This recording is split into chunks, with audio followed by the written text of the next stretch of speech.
Bienvenue à tout le monde. Le mardi, nous sommes en ce moment dans une série sur des concepts dans le Tanya, le concept de Chassidut, mais dans le Tanya en particulier. Et les premiers chapitres du Tanya sont dédiés à, disons, la connaissance de la personne, la connaissance de soi-même, qui est un point important, puisque si on veut pouvoir avancer, on a besoin, comme dans chaque entreprise, si on peut dire, dans chaque projet, d'avoir des buts qui sont accessibles et qui sont mesurables. Et donc, on a besoin de pouvoir mesurer ces buts, et pour pouvoir mesurer nos buts, nos progrès, on a besoin de se connaître, de savoir ce qu'on est censé atteindre, ce qui est dans nos portées, etc. Et donc, la première étape, les premiers chapitres dans le Tanya sont dédiés justement à ce concept-là qui est se connaître, faire connaissance avec soi-même, savoir qui nous sommes. Et c'est important de commencer par ça. C'est tellement important, je pense qu'on en a parlé dans l'introduction sur le Tanya, que tout le Tanya est basé sur un pasuk dans le Chumash, et ce pasuk dans le Chumash, au bout du compte, nous dit il faut se connaître. Qui sommes-nous? Le pasuk c'est Kikaov elecha davar me'od beficha bilvavcha lasoto. C'est un des 12 psukim que le Rabbi avait demandé aux enfants d'apprendre et de réciter. Et de réciter. Kikaov elecha davar me'od. Ce pasuk nous dit cette chose-là est très proche de nous. Cette chose-là, c'est la Torah, les mitzvot, Hachem. Hachem, c'est quelque chose de très proche de nous. Qu'est-ce que ça veut dire? Ça veut dire qu'on aurait pu penser que nous sommes à la base des gens qui ne sont pas comme il faut. On est nés, disons, des êtres sauvages, si on peut dire. D'ailleurs, un verset dans la Télim qui adresse ce concept-là, qui dit que l'être humain, à la naissance, est un peu un être sauvage, et on a besoin de se transformer, de s'éduquer, ou peut-être de se rééduquer, pour devenir quelque chose que nous ne sommes pas à la base, pour devenir un tzaddik, ou au moins un bénoni. Et ce que ce pasuk nous dit, c'est qu'en fait, non, à la base, nous sommes quelqu'un de très bien, nous sommes la personne qui est proche de la Torah et des mitzvot. Nous sommes proches de la Torah et des mitzvot. Nous ne sommes pas des gens qui ont, au contraire, qui sont des rechaim, disons, qui essayons de se transformer, même si on a des moments où on n'est pas exactement des tzaddikim, mais nous sommes à l'essence des tzadikim proche de la Torah, proche des mitzvot, qui cette chose-là est très proche de toi, avec des faiblesses. Et on a besoin de pouvoir dépasser ces faiblesses. Donc, la première chose, ce que le verset nous indique, c'est qu'on a besoin de se connaître. C'est important de savoir, encore une fois, quel est le but de ma vie, qu'est-ce que je suis censé accomplir dans ma vie, qui suis-je, est-ce que j'ai besoin de me transformer, est-ce que j'ai besoin de me découvrir, etc. Donc, on a vu dans les premiers chapitres dans le Tanya que la première étape à comprendre pourquoi est-ce qu'on a des hauts et des bas, c'est de savoir qu'on a deux consciences à l'intérieur de soi-même. Donc, ce n'est pas qu'on est l'un ou l'autre, on est les deux à la fois. Il va donner l'exemple un peu plus tard dans Tanya, une personne qui est en train de prier, et au milieu de la prière, on a des pensées qui n'ont pas leur place dans la prière. On appelle Marshavot Zarot. Marshavot Zarot, encore une fois, ce n'est pas nécessairement dire des mauvaises pensées. Zar, ce n'est pas quelque chose de mal, ce n'est pas des Marshavot Raot. Zar, c'est un étranger. Marshavot Zarot, c'est-à-dire des Marshavot qui n'ont pas leur place au milieu de la prière. Ça peut être des Marshavot de mitzvot. Quelqu'un peut être en train de faire la prière, et tout d'un coup, il se rappelle, ah, j'ai ma chavota, j'ai oublié de lui dire que aujourd'hui je pourrais étudier, je ne pourrais pas étudier, on se rappelle de quelque chose d'autre, on se rappelle de la mitzvah, j'ai promis de donner la tzedaka à tel et tel yeshiva, ou à tel et tel bet rabba, ou à telle et telle personne, il ne faut pas que j'oublie après la prière. C'est une très belle pensée de vouloir donner la tzedaka, de vouloir étudier la Torah, etc. Mais ça n'a pas sa place au milieu de la Torah, on est censé penser à autre chose, d'autre. Donc, on a des marshavot zarot, on a des marshavot qui n'ont pas leur place. Mais ça ne veut pas dire nécessairement que c'est une preuve qu'on n'est pas en train de prier, ou qu'on ne prie pas comme il faut, au contraire. Ce que le Moazaken nous dit dans Tanya, c'est que le fait que tout d'un coup le Yetzara ou le Nefesh Bamit se réveille en disant attention, celui-là est en train de prier comme il faut qu'on le dérange, c'est une preuve justement qu'on est en train de bien prier. Donc, le Yetzara, le Nefesh Bamit, voit qu'on est en train de faire des efforts et essaye de nous détourner de ces efforts. Donc, c'est une preuve qu'on est en train de faire quelque chose de bien, parce que sinon, tu es déjà de nous-mêmes perdus, le Yetzara ne perdrait pas son temps à faire en sorte que pendant la tefila, on pense à autre chose. Donc, c'est le fait que pendant la tefila, on pense à quelque chose d'autre, c'est une preuve que on est bien dans la bonne direction. Donc, encore une fois, pour revenir à ce que je disais, c'est que on est dans ce qu'on est en train de faire, on a deux caractéristiques, on a deux moments, on a deux personnalités. On a des moments avec des hauts, des moments où on a des bas. Les moments de haut sont vraiment notre nature. Les moments de bas sont la nature de l'âme animale, qui ne sont pas la nature de notre personne en tant qu'être humain. Parce qu'il faut bien comprendre qu'à la base, à l'état pur, si on peut dire, si on étudie la personne en laboratoire spirituel, on trouvera qu'à la base, on est une âme divine qui est descendue sur Terre, qui s'est habillée à l'intérieur d'un corps, ou l'âme animale. Donc ça veut dire quoi? Comme dans le moment de la création du monde, Hachem a créé Adam. Qu'est-ce qu'il a fait? Il a pris la terre, il a formé le corps de l'être humain, mais le corps de l'être humain, c'est de la terre, c'est-à-dire la même manière qu'on fait, je ne sais pas, on prend, pour créer une bouteille en verre, on prend du sable et on met le sable, on fait passer le sable par le processus qu'il a besoin de passer et on a une bouteille, on a un conteneur. Après, on met le contenant dedans. Donc Hachem a créé donc, ce corps en argile, il a pris de la terre, il a créé un conteneur et à l'intérieur duquel il a mis l'âme. Et l'âme, c'est le chelek et le kamem al-mamash, l'âme c'est son enfant, l'âme c'est son ambassadeur, comme le Baal Shem Tov nous l'explique tellement bien, qu'il nous donne cet exemple, qui est d'ailleurs relié à Rosh Hashanah et à d'autres moments, qui est que Hachem a demandé à son fils, il a envoyé son fils en mission, il l'a envoyé dans un pays très éloigné de la capitale, mais qui faisait partie du royaume, afin que le fils parte pour civiliser cette région. Donc c'est un peu la même chose, le Masha c'est quoi? C'est notre âme, qui est l'enfant de Hachem, et Hachem a envoyé cette âme ici sur terre, afin de transformer le monde, transformer en particulier le corps humain qui est fait à partir de terre. Donc on est là pour transformer. Mais qui sommes-nous? Notre essence même, d'une certaine manière, c'est une âme divine qui est ici sur terre avec une mission particulière. Donc n'oublions pas ça. Donc c'est important de faire la distinction entre nos deux états de conscience, on peut dire. On a une conscience divine et on a une conscience, donc Tanya il appelle ça animale, on peut l'appeler humaine dans le sens bas de l'être humain, et qui est une conscience égocentrique, une conscience qui tourne autour de moi. Donc j'ai les deux, et les deux sont des réalités avec lesquelles j'ai besoin de gérer, mais que j'ai aussi besoin de reconnaître. J'ai besoin de reconnaître qu'à l'intérieur, je suis une âme divine. On ne vit pas nécessairement comme ça, notre vie.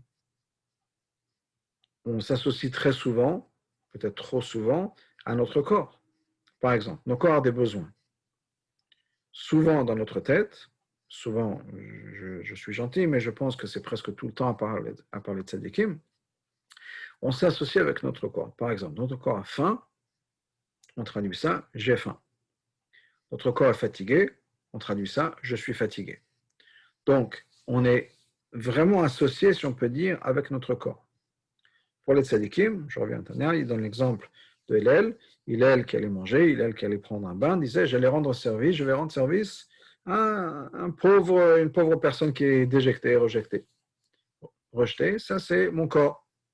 Donc, dans cette perspective, il a s'associé complètement avec son âme divine, mais on comprend très bien que même pour Hillel, j'ai une responsabilité par rapport à mon corps, je dois m'en occuper, donc je vais m'occuper, je vais faire ce qu'il faut pour mon corps, pour aider. On a une histoire de Rabbi Zouché qui disait qu'il était très pauvre, une fois il avait vraiment rien à manger, il était très faible, il s'est dit, bon, si quelqu'un allait donner la tzedaka, donner quelque chose à manger à Rabbi Zouché, il ferait une grande mitzvah. Parce qu'effectivement, il y a un juif qui a faim, c'est une mitzvah de donner un juif à manger. Quelqu'un qui a faim, on lui donne à manger, c'est une grande mitzvah. Donc, ce sont ce genre de tzadikim qui, pour eux, c'était évident que leur existence, leur conscience, leur réalité, c'était l'âme divine, mais qu'ils avaient une responsabilité, bien sûr, à gérer un corps de la même manière. Donc, on a les deux. Maintenant, la question, en avançant dans le Tanya, maintenant que je sais que j'ai deux consciences-là, la question devient, qui suis-je dans mes pensées? Est-ce que mes pensées sont, je vais dire un baromètre, sont un moyen de dire voilà ce que je suis, voilà qui je suis. Je suis ce que je pense. C'est un peu, de certaine manière, l'opposé de ce que Pascal disait. Je pense donc je suis. c'est vrai, mais est-ce que je suis ce que je pense? Je donne un exemple d'une histoire d'un chassid. Il y avait un chassid d'Admor Azaken qui s'appelait Eliezer. Chez les chassidim, une fois qu'il est devenu un chassid, au départ, ce n'était pas un chassid, on appelait Loger, qui est le diminutif affectif de Eliezer, de Krumer. Krumer, ça veut dire celui qui est un peu tordu, parce qu'il boitait. Je vais raconter dans l'histoire comment est-ce qu'il a commencé à boiter. Donc, ce Loger de Krumer, Eliezer, c'était quelqu'un qui habitait à Yerushalayim, à Jérusalem. On parle de l'époque de l'Alter Rebbe, c'était dans la vieille ville de Jérusalem, quelqu'un qui n'était pas un chassid, mais quelqu'un de très bien, très pieux, de très religieux, de très sérieux, qui étudie beaucoup. Par exemple, chaque nuit, à Chatzot, au milieu de la nuit, il se levait pour aller faire Tikkun Chatzot au Kotel. Ensuite, il étudiait jusqu'au matin. Il faisait cette fila, il mangeait quelque chose. Il allait se reposer un petit peu, puis il étudiait toute la journée jusqu'à Mincha Arvit. Ensuite, il continuait à étudier. Vraiment quelqu'un qui faisait tout comme il faut et même au-delà. Puis un Shabbat matin, il avait fini la tfila, il rentre chez lui, et il faisait beau, les fenêtres dans les synagogues étaient ouvertes, et il passe devant une synagogue. Et il y avait quelqu'un qui était en train de faire une dracha, de parler. Et il entend des mots qu'il n'avait jamais entendus. Ça l'interpelle, il se met à côté de la fenêtre, et il écoute toute cette dracha que ce monsieur, ce rabbin, donne. Et il est fasciné. C'est des idées qu'il n'avait jamais entendues. Il rentre, une fois que le dracha est fini, il ne voulait pas rater un mot, donc il est resté devant la fenêtre. Une fois que le dracha est fini, il rentre dans la synagogue et il demande à quelqu'un qui c'est ce monsieur, d'où il vient, qu'est-ce qu'il parle. Et on lui explique. Ici, c'est une synagogue Chabad. Ce monsieur-là est un chassid de Rabbi Shneur Zalman. Et Rabbi Shneur Zalman, comme vous le savez, envoyait de l'argent en Israël, ce qu'on appelle Kolel Chabad. Et à chaque fois qu'il envoyait l'argent, ce n'était pas que l'argent était transféré par câble ou par carte de crédit. Il fallait qu'il y ait quelqu'un qui vienne et qui amène les sacs de pièces, sacs d'or et d'argent. Donc à chaque fois que l'on envoyait quelqu'un, l'Admorazaken envoyait quelqu'un, il en profitait, cette personne aussi, partageait avec les chassidim en Israël la chassidoute du Admorazaken, les mamarim du Admorazaken. Donc ce que vous avez entendu, monsieur, il est en train de m'expliquer, c'est les enseignements de Rabbi Shneur Zalman de la ville de Liadi. C'est très intéressant, c'est fascinant, etc. Est-ce que ce monsieur va reparler encore une fois? On dit oui.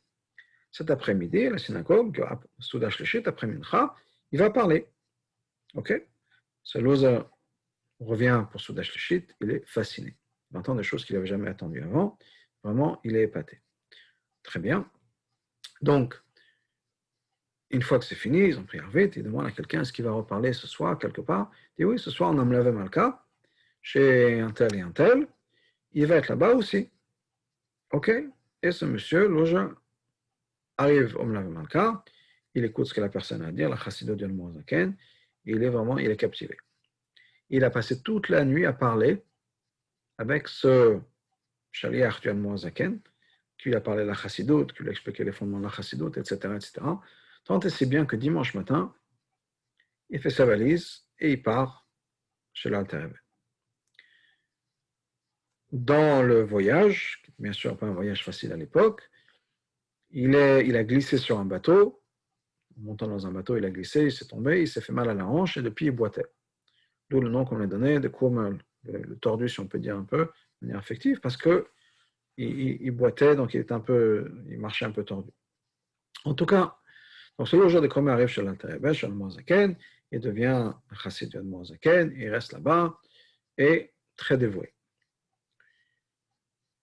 Puis à Fabregan, quelques années après, il y a quelqu'un qui lui demande, c'est Loger, qu'est-ce qui a changé dans ta vie maintenant que tu es devenu un chassid? Avant, tu étais à Jérusalem. Tu étais quelqu'un de religieux. Ce n'est pas les gens qui ne connaissaient pas la Torah, qui n'étaient pas été élevés religieux, qui ont découvert l'Ubavitch et sont devenus religieux. Il a dit, toi, tu étais quelqu'un de religieux, tu étudiais la Kabbalah, tu étudiais la Torah, tu faisais tout ce qu'il faut, etc. Qu'est-ce que tu as gagné? Qu'est-ce qui a changé en toi maintenant que tu es devenu un chassid? Et voilà la réponse qu'il a donnée. La réponse qu'il a donnée est, la réponse est la même, mais ma question est différente. Voilà ce qu'il a dit. Ma réponse est la même, ma question est différente. Il dit, mais ça veut dire quoi ça? Qu'est-ce que tu es en train de raconter? Et je vous explique. Avant que j'apprenne la chassidoute, quand j'étais à Jérusalem, comme vous l'avez dit, je faisais tout, j'étais très bien, très religieux, vraiment très sérieux, dévoué, etc. Et je me posais la question de temps en temps. Je me disais, Hachem est tellement grand, comment est-ce qu'il pourra me récompenser? Je fais tout ce qu'il faut.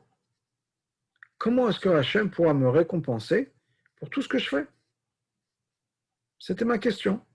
Je fais tout ce qu'il faut, même au-delà de ça. Comment est-ce que Hachem va pouvoir me récompenser? Voilà ma question. Mais j'avais une réponse. Ma réponse c'est quoi? Hachem est Kol Yachol, Hachem est tout puissant, et il trouvera une solution, il trouvera un moyen de me récompenser. Voilà ma question, voilà ma réponse. Maintenant que j'ai appris la chassidoute, j'ai commencé à apprendre le Tanya. J'ai une autre question. Ma question c'est quoi? Comment est-ce que Hachem peut me tolérer, il a pu tolérer ma chutzpah que j'avais de penser comment est-ce qu'il va aller le récompenser? Parce que maintenant que j'ai appris le Tanya, qu'est-ce que j'ai appris? Entre autres, qu'un tzaddik, je suis certainement pas. Alva, et j'espère que je suis un Benoni. Parce que je me rends compte que même si je faisais tout bien à 100%, c'est aucune garantie que je suis un tzaddik. Alva, et que je suis un Benoni. Si je fais une fois dans ma vie une Avera, je ne suis même plus un Benoni. Parce qu'un Benoni, comme l'Alter Rebbe nous dit dans la Chassidoute, c'est quelqu'un qui n'a jamais fait d'Avera, qui ne fera jamais d'Avera. Donc si je fais une Avera une fois dans ma vie, c'est que je ne suis plus un Benoni. Maintenant que je me rends compte que je suis très loin, très loin d'être la personne parfaite que je pensais être, je me suis dit, comment est-ce qu'Hachem a pu tolérer ma chutzpah? Mais j'ai une réponse. C'est quoi la réponse? Hachem est tout puissant, il peut tout faire. Il peut aussi avoir la patience de tolérer ma chutzpah. Donc, voilà ce que je voulais dire Eblojan à son ami. Mes questions ont changé, ma réponse est la même. Avant, je pensais que j'étais un grand tzaddik, maintenant je pense que j'espère qu'être un béni, mais ma réponse est toujours la même, Hachem est tout puissant. Pourquoi est-ce que je raconte cette histoire? Parce que c'était des questions différentes qu'il avait dans sa tête, c'était des pensées différentes qu'il avait dans sa tête. Est-ce que les pensées qu'on a décrivent vraiment la personne que je suis? Est-ce que c'est vraiment moi, les pensées que j'ai? Ou bien non? Je peux avoir certaines pensées, ça ne veut pas dire que c'est ce que je suis. On n'est pas nécessairement ces pensées. Et ce que l'Admour Zaken nous dit dans le Tanya, c'est que la pensée, ainsi que la parole et l'action, ne sont que les vêtements de l'âme. Ça n'est pas l'âme elle-même. Mon âme dépasse la pensée. La pensée, la parole, l'action, sont un moyen pour l'âme de s'exprimer. Maintenant, ça peut être l'âme divine qui s'exprime, ça peut être l'âme animale qui s'exprime, mais mes pensées, mes paroles et mes actions ne sont que des outils au service de mon être, au service de mon être le plus profond, c'est-à-dire au service de mon âme. Donc même si j'ai des pensées, même s'il y a certaines choses que je dis, même s'il y a certaines choses que je fais, ça n'est pas toujours une réflexion de mon état le plus profond d'existence. Alors, il y a de l'avantage, il y a des désavantages. C'est-à-dire que même si on fait des choses, ou bien on dit des choses, ou bien on pense des choses qui ne sont pas nécessairement parfaites, ça ne veut pas dire qu'à l'intérieur on n'est pas parfait, et dans le sens opposé. Même si on fait des choses qui sont bien, des actions qui sont bien, et on dit des choses qui font bien, et on pense des choses qui font bien, ça ne veut pas nécessairement dire qu'à l'intérieur, je m'identifie 100% avec mon âme divine, pour mon Nefesh Elokit. Mais ce que ça veut dire, c'est deux choses. Et même un peu plus, mais on va commencer avec ces deux choses-là. C'est que premièrement, mes pensées ne sont pas moi-même. Et deuxièmement, étant donné que ce ne sont pas moi-même, c'est plus facile de changer mes pensées, mes paroles et mes actions que de se changer soi-même. Et non seulement c'est plus facile de le faire, mais c'est par l'intermédiaire de l'influence que je puisse avoir sur ma pensée, ma parole et mes actions, c'est à ce moment-là que je peux avoir une influence sur le plus profond de moi-même et changer la personne que je suis à l'intérieur. On va expliquer ça dans les minutes à venir, si Dieu veut. Donc, pour revenir à ce que je disais, dans le Tanya, Rabbi Shlomo Zalman nous explique que La pensée, la parole et les actions, ce sont comme des vêtements. Quel est le sens de cette image d'un vêtement? Un vêtement a plusieurs qualités. Premièrement, c'est quelque chose qui n'est pas moi-même, c'est quelque chose qui est extérieur à mon existence. Donc ça, c'est déjà un point. Ça n'est pas moi. Deuxièmement, un vêtement, ça peut changer. De la même manière que je peux changer d'action, je peux changer de parole, je peux même changer de pensée. Oui, je peux être maintenant en train de donner un cours, en poussant le bouton, je peux arrêter de donner le cours et je peux penser, je vais commencer à chanter ou à faire autre chose avec ma bouche, avec mes mots. Ou bien avec mes actions, même avec mes pensées. Je peux être en train de penser à quelque chose, ça arrive des fois dans des cours, Chassidut explique pourquoi aussi, que je suis en train de parler d'un sujet et tout d'un coup il y a une idée qui me passe par la tête et je suis en train de penser à quelque chose d'autre, lié au cours ou pas lié au cours, pendant que je suis en train de parler.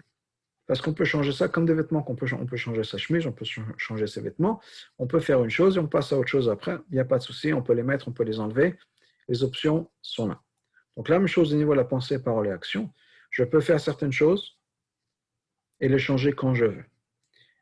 M'arrêter, les mettre, les enlever, on ne peut pas s'arrêter de penser, mais on peut changer sa pensée, on peut s'arrêter de parler, on peut s'arrêter d'agir, on peut faire une action et passer à une autre action. Donc c'est comme des vêtements. Troisièmement, pardon, ma pensée par l'action étant donné que c'est séparé de moi, je n'ai pas besoin d'être impliqué à 100% dans ce qui se passe. C'est-à-dire, je n'ai même pas besoin de croire ce que je suis en train de dire ou ce que je suis en train de faire. Je peux vous dire, en sachant qu'aujourd'hui c'est mardi, je peux dire la phrase suivante, aujourd'hui on est mercredi. Je l'ai dit, avec des mots, ma parole, même si je sais très bien qu'aujourd'hui on n'est pas mercredi, on est mardi. Il n'y a pas de souci. Je peux faire une action qui va contraire, je peux écrire quelque chose, je peux faire une action auquel je ne crois pas, auquel je ne suis pas d'accord, mais je le fais quand même. Okay? Il y a des gens qui disent ouais, je veux pas mettre les tefilines, mais bon, on les a arrêtés dans la rue, même s'ils ne veulent pas, ils le font quand même pour faire plaisir ou autre chose. On peut faire des actions auxquelles on ne croit pas, ou bien on n'est pas intéressé de les faire. Il y a des fois, on se force à être gentil avec quelqu'un, même si on n'a pas envie. Parce que je n'ai pas besoin d'avoir envie, je n'ai pas besoin d'avoir mon sentiment intérieur à l'intérieur de l'action. L'action est quelque chose de séparé de moi, comme un vêtement. Okay? Mais, comme un vêtement, ça doit être plus ou moins approprié à moi. Je ne peux pas mettre les vêtements de quelqu'un qui est trop grand ou trop petit par rapport à moi. Il faut que ce soit plus ou moins adapté. Okay? C'est-à-dire que la même chose, je reviens à l'histoire de Blazer, par exemple, les pensées qu'il avait en tête, ce n'était peut-être pas lui à 100%, mais ça lui correspondait. Il y avait une certaine relation. Ce n'était pas les pensées de quelqu'un d'autre, c'était ses pensées à lui. Et pour la raison pour laquelle il avait ce genre de pensée, et que ce genre de pensée a changé en fonction de sa connaissance de la Chassidut, etc., c'est parce qu'à l'intérieur de lui, il y a quelque chose qui a changé. Donc il y a quand même une relation, même si c'est une relation distante, il y a une relation. De la manière que je peux mettre une chemise, et tous les hommes au monde qui ont plus ou moins la même taille que moi peuvent mettre la même chemise, peuvent prendre ma chemise et la mettre aussi. Donc ce n'est pas 100% personnel à moi et unique à moi, mais ça doit être adapté. Ça va me correspondre. Ensuite, comme les vêtements, ça a une influence sur la personne. On se sent différent. Quand on se met, je ne sais pas, en jeans et baskets ou flip-flop, en tongs, on a une certaine laisser-aller, si on peut dire. On se comporte d'une certaine manière. Si on met un costume cravate, on se sent un peu différent. On se sent plus élégant, on se sent différent. Okay? Ça a une influence. De la même manière, et Bezat Hashem, on va revenir ça vers la fin du cours, les actions que je fais, les actions, la parole et les pensées que j'ai, vont avoir une influence sur moi. Même si c'est détaché de moi, comme les vêtements, même si ce n'est pas moi-même, etc., ça va quand même avoir une influence, de la même manière que les vêtements vont avoir une influence sur la personne que je suis. Donc, plusieurs points qui sont importants par rapport à ce concept de vêtements. Donc, on revient au point principal. On a des vêtements de l'âme qui sont la pensée, la parole et l'action. Qui ne sont pas l'âme elle-même, mais qui sont des outils au service de l'âme. Maintenant, des outils, pourquoi? De manière intéressante, et on va se focuser sur le positif, c'est-à-dire qu'on va se focuser sur l'âme divine, grâce aux vêtements de cette âme-là. Premièrement, la neshama peut s'exprimer. elle se sent bien, elle se sent confortable. La manière qu'on parle et qu'on est bien, qu'on se sent confortable, on fait des choses qui nous conviennent. On pense à des choses qui nous conviennent. On ne se fait pas violence en se forçant à dire ou à penser ou à dire, à faire des actions qui ne sont pas du tout les nôtres. Quand on fait des mitzvot, quand on étudie la Torah, quand on fait une prière, l'âme se sent bien, elle se sent confortable, comme des vêtements qui nous conviennent. Ce pas des vêtements qui sont trop petits, ce pas des chaussures qui sont trop petites, ce pas des chaussures qui sont trop grandes. C'est ma bonne taille, ça me correspond. Je suis confortable dans ces vêtements-là, je suis confortable dans ces chaussures. L'âme confortable quand les actions qu'on fait, et encore une fois, dans les actions, j'inclus pensée, parole et action, les vêtements de l'âme se sent bien quand ce sont les bons vêtements, c'est-à-dire des vêtements qui sont dans la Torah et les mitzvot. Et si on ne donne pas à l'âme la possibilité de pouvoir s'exprimer par les mitzvot et par la Torah, c'est comme mettre quelqu'un dans un cachot, en isolation, interdiction de parler à qui que ce soit, c'est une souffrance énorme pour un être humain. Pour l'âme, si l'âme est déprivée de mitzvot et de Torah, c'est une souffrance par cette âme, on ne la laisse pas s'exprimer. Comme dans un régime, une dictature totalitarienne, on n'a pas le droit de s'exprimer.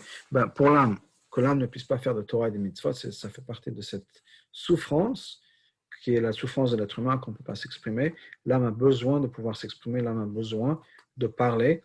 Et parler, c'est quoi? C'est faire la Torah et les mitzvot. Mais au-delà de ça, et là, il y a quelque chose d'extraordinaire. C'est par ces vêtements, pensée, parole et action, qu'on peut vraiment, vraiment s'unir avec Hachem. Parce que, aussi élevé que mon âme soit, et mon âme est élevée. Mon âme, c'est, on a vu dans le Tanya plus tôt, Chelek Elokam Imal Mamash, c'est un petit bout de Dieu, c'est l'ambassadeur de Dieu, c'est l'enfant de Dieu. C'est extraordinaire. Mais c'est une entité séparée, comme un enfant, comme un ambassadeur. Il y a le parent, il y a la personne, le président, le roi qui a envoyé cet ambassadeur. Ce sont deux êtres séparés. Mais le lien peut se recréer par l'intermédiaire des mitzvot. D'ailleurs, c'est le mot de mitzvah. Le mot de mitzvah, ça vient du concept de tzavta, qui veut dire une unité, union. Des gens qui travaillent ensemble, comme par exemple en hébreu moderne, une équipe, des gens qui travaillent ensemble, c'est tzevet. Ça vient de ce même mot, de cette même racine. Tzavta, les gens qui sont ensemble, d'être ensemble. Donc, par une mitzvah, on est uni avec Dieu.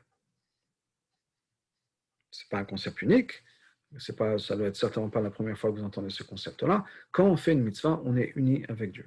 Dans Hayom Yom, le rabbi donne l'exemple suivant. Imaginons la personne qui soit la plus grande au monde, la personne la plus intelligente, la plus élevée, etc. au monde, et se retrouve dans la même pièce avec la personne la plus idiote, si on peut dire, qui puisse exister au monde. La personne la plus simple qui puisse exister au monde. Ils n'ont pas grand-chose en commun. Ils n'ont pas de quoi se parler. Il n'y a rien qui existe entre eux. Pas de manière négative, juste par la nature des choses. Chacun vit dans un monde différent.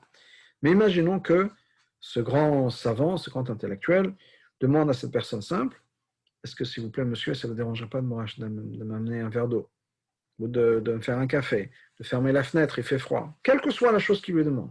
Tout d'un coup, il y a un lien qui s'est créé entre eux.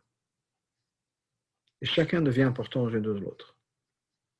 Cette personne simple maintenant rendre service à ce géant intellectuel, et ces géants intellectuels, tout d'un coup, a besoin d'une certaine manière ou demande à ce qu'il y ait une interaction, à ce que cette personne simple puisse être là avec lui. Et donc, il y a un lien qui se crée. Là, c'est la mitzvah.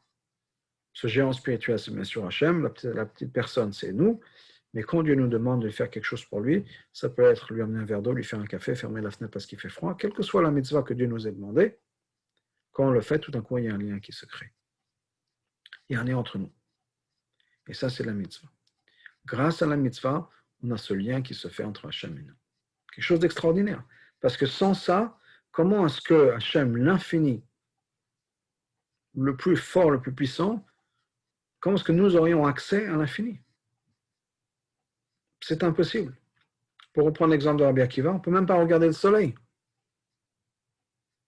On ne peut pas regarder le soleil dans la journée, quand le soleil tape, on ne peut pas regarder le soleil, la lumière est trop forte. Imaginons Hachem. Donc, le soleil, c'est rien. Le soleil, c'est une boule. C'est un astre qui a été créé par Hachem. C'est la création qui a une certaine taille. La science nous dit que ça va durer un certain nombre d'années, puis après, ça va disparaître. C'est qu'une création d'Hachem qui est limitée, et on ne peut pas même la regarder. Imaginons Hachem lui-même. Mais par l'intermédiaire des mitzvot, on peut créer ce lien. Et les mitzvot, ce n'est pas compliqué. Ça peut être mettre une pièce à la tzedaka, allumer les bougies de Shabbat, mettre les tefilines, etc. Manger un peu de cracker pendant Pessah, la matzah. Il n'y a rien d'extraordinaire, mais par ces mitzvot-là, on est unis avec Hachem sur les termes de Hachem. Hachem dit, fais ci pour moi, on le fait. Hachem dit merci. On a ce lien qui s'écrit. Maintenant, comment est-ce qu'on peut faire une mitzvah? Pas avec notre âme. La neshama n'a pas les moyens de faire de mitzvah. On a besoin d'avoir un corps. Avec le corps vient nos capacités de penser, de parler et d'agir. Parce que toutes les mitzvot qu'on va faire vont se faire une de ces trois manières-là. Soit par l'action, faire une mitzvah, allumer les bougies de Shabbat, mettre une pièce à la tzedaka, soit par la parole, soit faire une bénédiction, étudier les mots, dire les mots de Torah, soit par la pensée, on réfléchit à la Torah, on croit en Dieu, on avat Hashem, etc. Toutes les mitzvot, les 613 mitzvot, vont passer automatiquement et nécessairement par soit la pensée, soit la parole, soit l'action, ou bien une combinaison de deux ou de trois.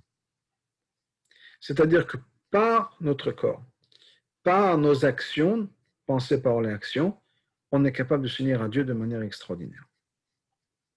Sans ça, l'âme est perdue. L'âme n'a pas la possibilité de faire une mitzvah. Donc l'union qui puisse exister entre Hachem et l'âme est extraordinaire, mais elle est limitée.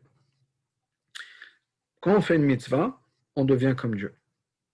Ça ne veut pas dire qu'on est lui-même Dieu, mais on s'unit avec Dieu sur les termes de Dieu. Comme on dit dans la bracha, Asher kideshanu b'mitzvotav betzivanu, de faire telle et telle mitzvah. Hachem nous a sanctifiés avec ses mitzvot à lui. Ses mitzvot, pas b'mitzvoteinu dans nos mitzvot. C'est sa mitzvah à lui qu'on est en train de faire. Quand on mange kasher, ce n'est pas notre idée à nous de manger kasher, c'est l'idée de Dieu. C'est important pour Dieu, on le fait pour Dieu.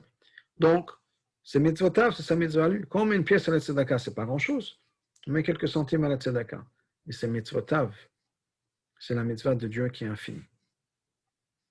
Et quand on fait ça, on est connecté avec l'infini de Dieu. Et c'est possible uniquement ici sur Terre. C'est l'exemple que l'Agma nous donne.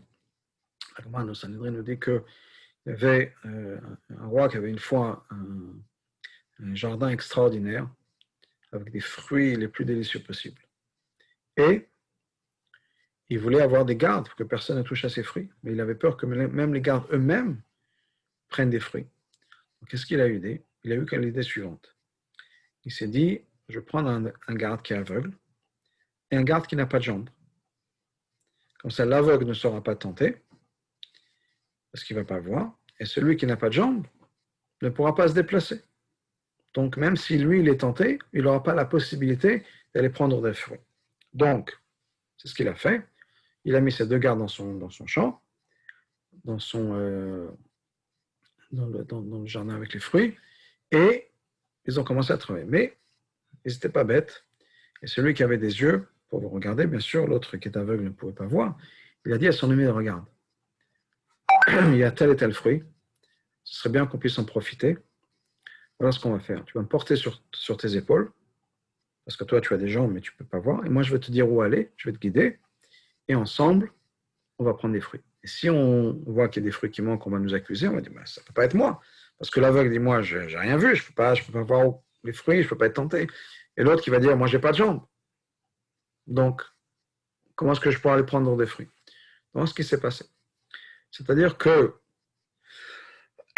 dans cet exemple-là, pardon, qui est l'exemple de la Gemara, l'âme n'a pas de jambes. Donc, même si l'âme a la clarté, elle n'a pas les jambes pour se déplacer. Donc, elle a besoin de pouvoir avoir un corps qui a des jambes qui se déplacer. Donc, on a besoin d'avoir ce corps pour pouvoir faire les mitzvot, pour pouvoir se déplacer, comme je le disais, et faire ce qu'il faut faire, etc. Donc, je reviens à ce que je disais, l'âme, sans son corps, sans la pensée, parole, l'action, qui sont des outils donnés par le corps, ne peut pas faire, n'a pas la capacité de pouvoir faire des mitzvot. On a besoin d'avoir ça. D'ailleurs, pour ça qu'au Gan Eden, il n'y a pas de mitzvot, parce que l'âme n'a pas la capacité de faire ça. Au Gan Eden, on arrive avec ce qu'on a. Ce qu'on a fait ici sur Terre, c'est ce qu'on a au Gan Eden, et c'est tout. Parce qu'au Gan Eden, on ne peut pas faire plus. C'est pour ça que Chazal nous dit, c'est mieux 1 heure ici, dans ce monde-là, de tchouva et maasim tovim, de bonnes actions, plutôt que toute la vie au Olam Haba. Parce que l'Olam Haba, c'est extraordinaire. On ne peut pas se connecter avec Hachem de la même manière qu'une mitzvah nous donne l'opportunité. Donc les mitzvot qui sont faits par la pensée, par l'action, sont extraordinaires et c'est le moyen le plus profond, le plus fort de pouvoir se connecter avec Hachem. Mais c'est aussi l'attente la plus importante qu'on puisse avoir au niveau de notre but dans la vie. C'est-à-dire que il y a deux choses qu'on a besoin d'accomplir dans notre vie. Premièrement, on a besoin de faire tout ce qu'il faut.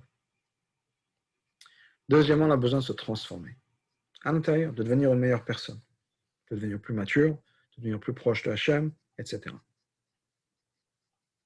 Mais le goal primaire, le but primaire, c'est quand même, c'est quand même l'action. C'est-à-dire qu'au niveau de l'action, on fasse ce qu'on va faire. Par exemple, okay, on a, je ne sais pas, quelqu'un qui fait tchouva ou quelqu'un qui ne fait pas fait tchouva, qui décide, qui mange cachère, mais qui aurait très envie un jour de goûter, je ne sais pas, un cheeseburger. Il me raconte qu'au bien un steak au beurre, on me dit que c'est très bien, tout le monde me dit que c'est super, c'est extraordinaire, ou le filet mignon, ou je ne sais pas, ou des crevettes, tout le monde me dit que c'est très bon, etc. Okay. Il peut y avoir quelqu'un qui est dans une vie précédente à manger des crevettes, à manger d'autres choses, des cheeseburgers, et il aime. Il aime. Mais il sait qu'au niveau de l'action, c'est assaut. Donc même s'il aime, même s'il a peut-être bien envie d'essayer ou bien envie d'y retourner, il dit non, on mange cachère, on mange cachère. Il est hors de question de manger un cheeseburger, de manger des crevettes ou de langoustes ou n'importe quoi. Absolument pas.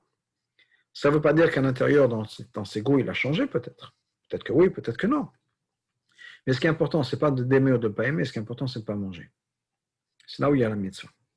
Alors si on s'est changé tellement au point où on n'a même plus envie, très bien, matov. Mais ce qui est important, c'est de ne pas manger. Même si on a envie de le faire, on a envie d'essayer, ok, ce serait plus facile de ne pas avoir envie. Mais ce n'est pas ça qui est le plus important. Donc, on revient, encore une fois, à l'attente. L'attente, ce n'est pas nécessairement ce qui est à l'intérieur. L'attente, c'est penser, parole et action. Quel est mon comportement?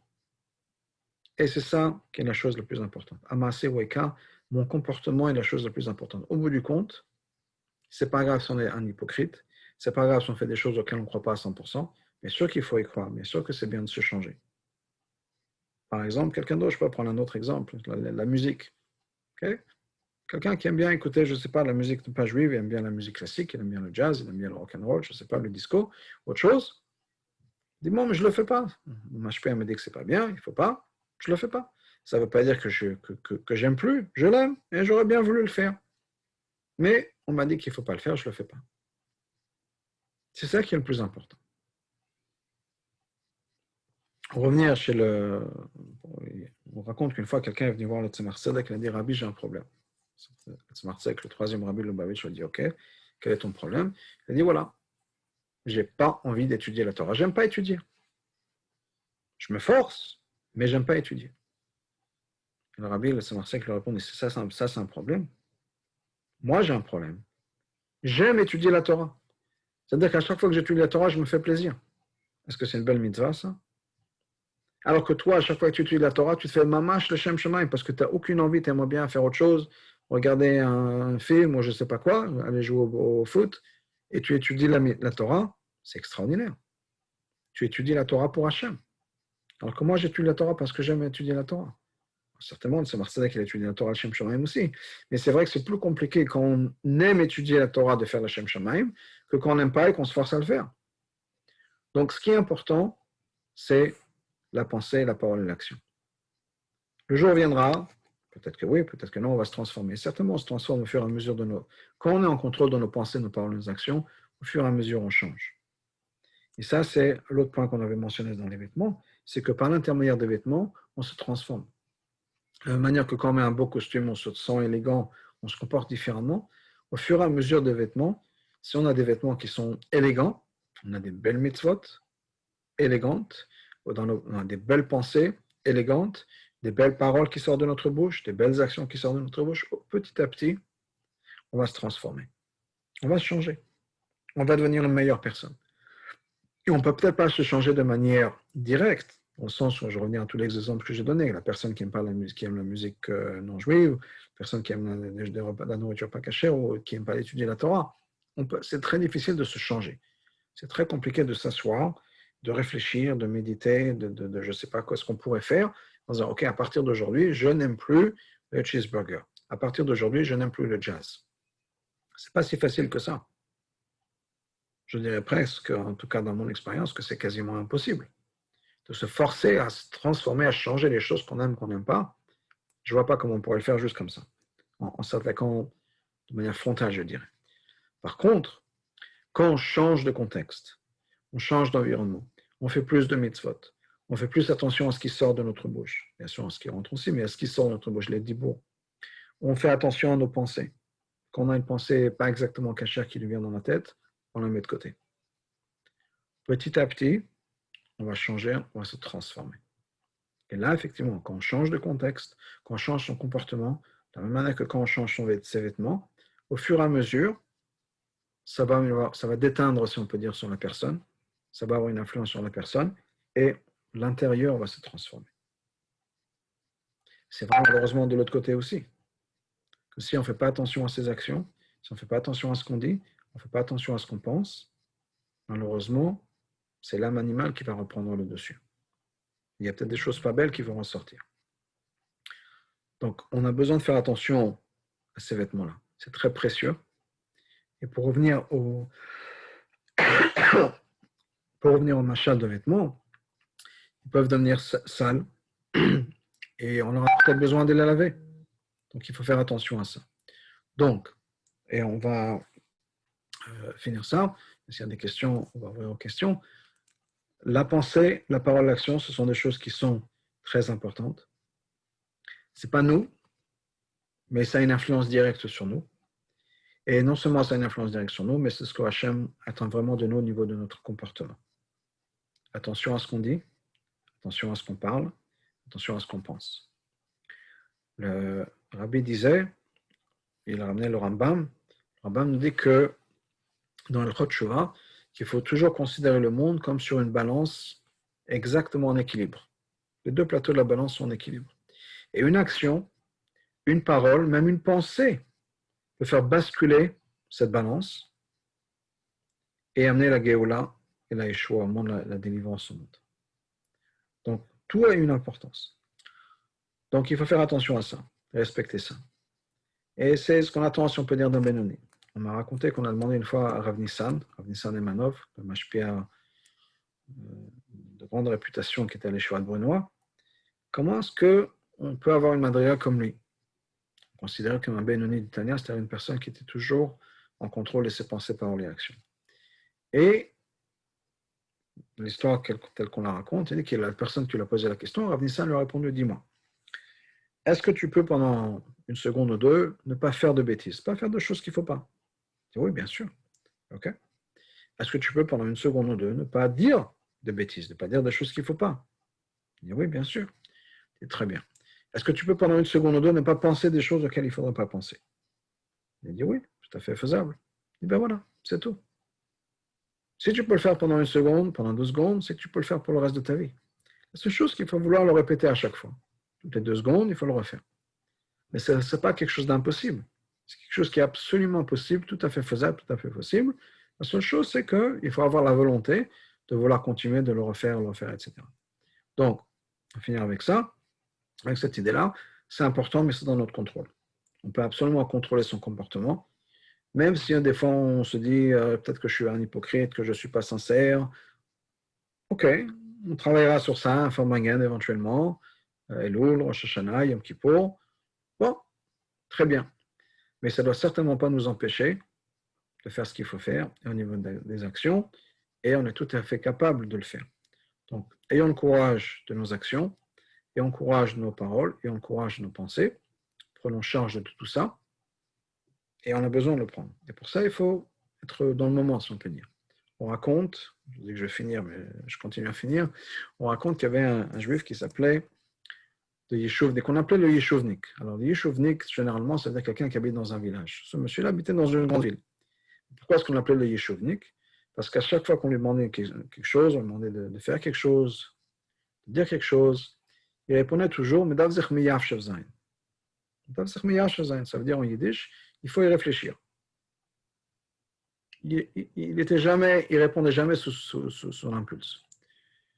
Une fois, il y avait un minyan, il y avait 9 personnes, ils avaient besoin d'un dixième pour le minyan. Et lui, il était à côté en train d'étudier, ils lui ont demandé de venir se déplacer, si on peut dire, pour venir compléter le minyan. Il leur a répondu, comme il répondait toujours, il faut y réfléchir, il faut y penser. Laissez-moi réfléchir.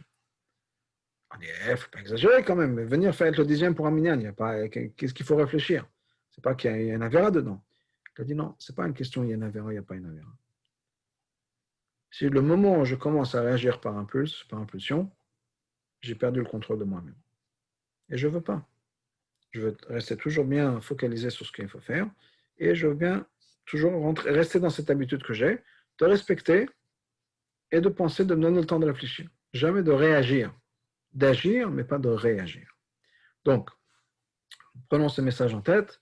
C'est le moment, c'est la saison de Tchouva, c'est la saison de faire beaucoup de Teilim, beaucoup de prières, beaucoup de mitzvot, donc Maaseh, Marshava, Dibour et Marshava. Faisons tout ça, que Bezrat Hashem, on est tous Ktiva V'Chatima Tova, le Shana Tova Mutuka, pour nous tous. S'il y a des questions, ouvrez vos micros. Erev Tov, oui. Erev Tov, oui. Alors, j'aimerais bien comprendre quelque chose que je ne comprends pas apparemment. Vous avez parlé des libushim, des vêtements de l'âme qui sont pensées, paroles et actions. Oui. Or, lorsqu'on fait une mitzvah, Mm-hmm. donc on la fait avec le corps, donc avec l'action, la marshava, la pensée, les paroles, la para, tout ça, Oui. qui sont faits avec le corps. Ma question est la suivante. Comment ça passe du corps à l'âme? L'âme, c'est l'énergie, l'électricité, si on peut dire, du corps. Donc, sans l'âme, il n'y a pas d'action qui se fait. Donc, l'âme est impliquée. Mais c'est surtout le corps qui est impliqué dans la mitzvah. Oui, mais je comprends bien, mais là, je vois pas du tout l'âme, je vois le corps. Je vois pas les vêtements de Le corps l'âme. sans âme, et le corps sans âme ne peut pas bouger, c'est un bout de viande. C'est uniquement parce que l'âme est là pour lui donner la capacité de bouger qu'il peut le faire. Donc en fait, c'est parce que ces actions, ces pensées, paroles et actions sont de l'ordre du divin qui se connectent avec l'âme, en fait. Oui, parce que c'est l'énergie divine qui active, qui est le moteur de ce robot, si on peut dire, du corps, qui va se mettre à marcher, qui va lever la main droite pour prendre une pièce, pour mettre la pièce dans la boîte de tzedaka. Ça ne peut pas se faire sans l'âme divine qui va donner l'énergie au corps de faire cette action. J'ai bien compris, mais par exemple, quand c'est pas une mitzvah, par exemple, prendre un stylo ou faire un acte qui n'est pas de l'ordre d'une mitzvah, c'est aussi l'énergie divine qui agit. Là, c'est l'âme animale, qui est au bout du compte aussi une énergie divine, parce que tout est divin, mais c'est pas direct. Donc là, c'est l'âme animale qui donne sa vitalité à cette action-là. C'est plus l'âme divine. Donc en fait, c'est parce que c'est la mitzvah qui est d'origine divine qui fait intervenir le divin, l'âme divine. Exact. D'accord. OK. Donc c'est les vushim du corps, ils deviennent les levushim de l'âme. Exact. C'est-à-dire que l'âme, oui, il y a les levushim qui sont des levushim, donc la pensée dans la mitzvah, l'action dans la mitzvah, et où il peut y avoir la pensée, parole et action qui est dans quelque chose qui n'est pas une mitzvah. Exact. Ok, merci. Exact. Une question, s'il vous plaît. Oui, bien sûr. Alors, je voulais vous demander, vous avez parlé tout à l'heure du Yetzirah, qu'une personne, si par exemple elle avait un mauvais penchant, quand elle allait faire une bonne action, sa bonne action elle allait être de meilleure qualité. Donc en fait, on fait un procès au Yetzirah ou à ceux qui en ont un. Enfin, c'est la plupart des gens qui en ont, on le sait très bien. Mais finalement, si ça va permettre que leurs actions vont être vraiment pour Dieu parce que ça va être dur pour eux, pour ces personnes, en quoi c'est un mal? Voilà. Je voulais savoir où était le mal quand on sait que c'est le Yetzirah qui permet que notre bonne action, elle sera de qualité. J'ai bien compris la question, je m'excuse. Comment est-ce que le Sarah permet l'action de bonne qualité? Non, non, non. Et pourquoi on dit que le fait d'avoir une Sahara, c'est mal, quand on sait que les Sahara, c'est lui qui permet, quand on fait des bonnes actions, que ce soit de meilleure qualité que si on n'en avait pas un. Qui dit que le Sarah, c'est mal? Ah voilà, bon, bah, mauvais penchant. Les Sahara, c'est pour ça. Bon, C'est son titre. Et lui, il est censé nous pousser à faire du mal. Mais c'est la création de Dieu. On ça, dit que voilà. dans Bereshit, quand Dieu a créé le monde, on dit que que Dieu a vu qu'il a créé et tout était très bien. On a dit Tov, c'est Yetzer Tov, Tov Meod, c'est le Yetzer Hara. Donc effectivement, ça donne maintenant, c'est un ange, c'est un monarque qui a sa mission. Sa mission, c'est de nous pousser à faire du mal. Mais tout ça, c'est le plan de Dieu. Donc lui, il fait son service. Des fois, on va dans la Chassidut, même dans la soirée de Moussa, que quand on fait une Avera, on est encore pire que le Yetzer Hara. Ah oui, Parce parce que que le Yetzer Hara, il écoute Hachem. Et nous, on n'écoute pas Hachem. ouais, j'ai compris, j'ai compris. Ah, d'accord, Ok. ah, c'est grave. Maintenant, le rabbi précédent a dit à son père une fois, Rabbi Rachab, il dit c'est vrai, mais le Yetzer Hara, lui, il n'a pas de Yetzer Hara. C'est sûr s'il fait que la volonté de Hachem. Ah, Parce facile. qu'il n'y a pas de Yetzer Hara, mais nous, on a un Yetzer Hara qui nous force à faire quelque chose d'autre. Donc, c'est plus compliqué. C'est ça. Merci. Merci. Ok, au revoir. Au revoir. Shavuot tov. Au revoir.